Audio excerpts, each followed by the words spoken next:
Alors, bonjour tout le monde, c'est Christophe Bankati, étudiant à l'ESIBA. Ok, aujourd'hui je vais vous parler des alcanes, donc les mécanismes de réaction avec les alcanes. Alors, vous avez ici, euh, j'ai pris donc, les réactions de substitution avec les alcanes. Donc, j'ai pris l'exemple de l'halogénation du propane. Donc, vous avez le propane ici. Voilà le propane ici, qui se combine avec le dichlore pour former un 2-méthylpropane plus le HCl. Maintenant, on demande le mécanisme de cette réaction. Alors, comment on a fait jusqu'à obtenir ça? Ok. Alors, la première étape, c'est la phase d'initiation. Donc, la phase d'initiation, c'est elle ici.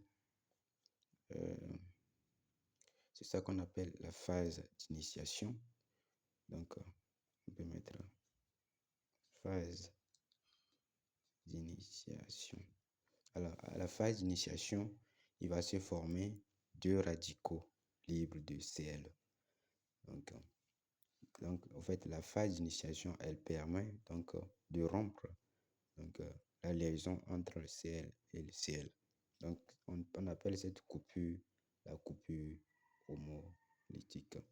Donc, la coupure homolytique, on appelle ça homolytique.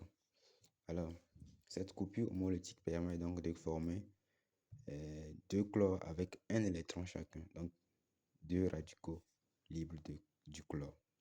Ok.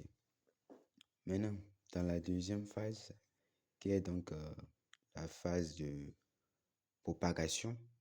Donc, dans la phase de propagation, donc ici,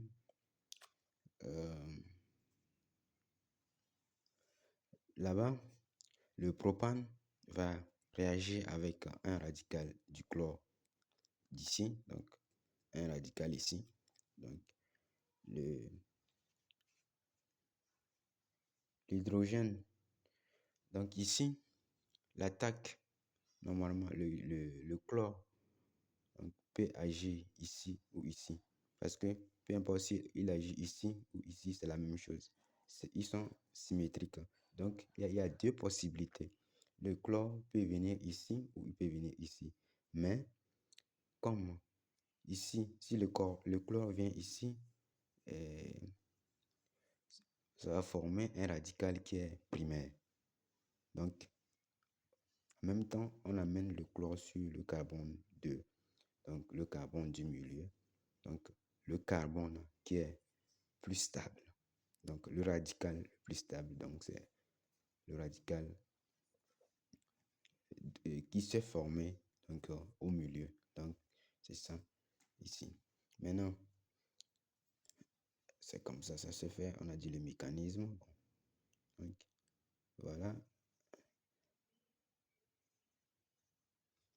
Voilà, un H, donc du C, du carbone du milieu du propane, donc donne un électron, donc une demi-flèche. Donc, ce sont les demi-flèches parce que c'est liaison, bon, c'est une liaison qui se forme entre un électron apporté par l'hydrogène ici et un électron apporté par le chlore ici. Donc, on appelle ça des flèches, des demi-flèches en fait. Donc, il va l'arracher. Donc voici notre radical qui s'est formé. Donc, le radical, c'est ça. Voilà. Maintenant, après que le radical s'est formé, donc, vous voyez que dans l'étape qu'on nous a donnée, on avait formation du HCl. Donc, le HCl s'est déjà formé. Voilà. Maintenant, dans la deuxième phase de la propagation, donc, le radical qui a été formé donc, va réagir encore avec le dichlore et donc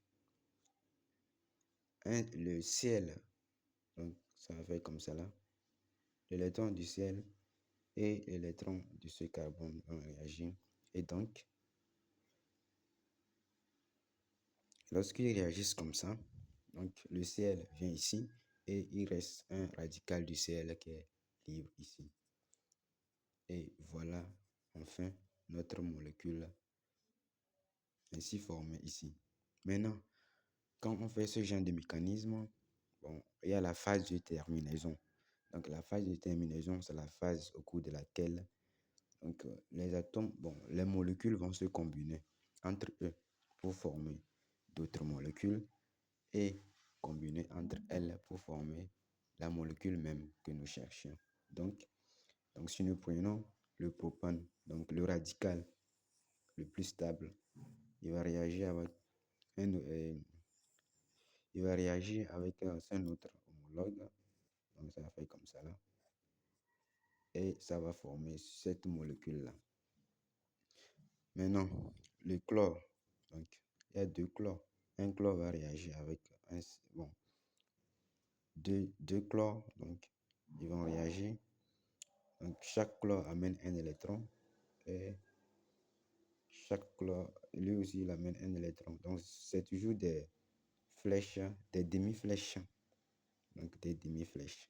Parce que c'est un électron que chaque atome apporte. Donc, ça va former le dichlore. Et maintenant, les molécules vont réagir entre eux. Donc, le radical du propane le plus stable et le Cl et un radical du Cl vont former ici. Donc, chaque radical va fournir un électron. Et donc, ça va former notre molécule ici. Ici. Voilà, enfin, le mécanisme de l'halogénation du propane. Donc, c'est ça. Je vous remercie et merci de vous abonner à ma chaîne et d'être à l'écoute pour des nouvelles vidéos ici encore que je posterai. Merci. Bonne journée à vous tous.